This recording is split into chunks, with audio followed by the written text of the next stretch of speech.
Nanawagan ng Kamara na huwag sakyan ang mga nagpapasimuno ng smear campaign laban sa mga kongresista na pumabor sa impeachment complaint kay Vice President Sara Duterte. Kasunod ito ng pagkalat ng mga malisyosong larawan na nagpapahiwatig sa kanila, kabilang na si House Speaker Martin Romualdez bilang mga bayarang politiko. Narito ang balita ni Milky Rigunan. Patuloy na umaapela sa publiko ang Kamara laban sa paglaganap ng fake news o smear campaign laban sa mga kongresistang sumuporta at pumirma sa impeachment complaint laban kay Vice President Sara Duterte.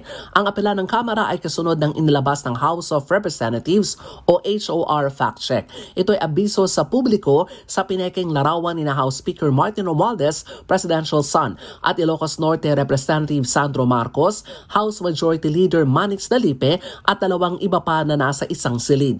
Sa lumabas na peking larawan, may kita na habang nakaupo si Romualdez at dalawang iba pa, may nakapatong na bungkus-bungkus na pera sa lamesa. May caption ito na after impeachment, if the price is right, everything is all right. Ayon sa HOR fact-check, malisyoso, edited at fake news ito dahil malinaw naman sa orihinal na larawan na walang pera sa lamesa.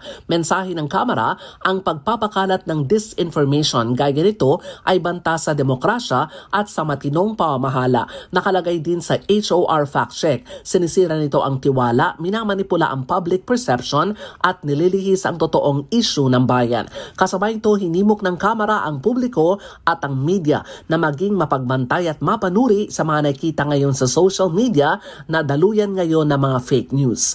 Para sa MBC TV Network News, ako si Milky Rigunan, una sa Pilipinas, una sa Pilipino.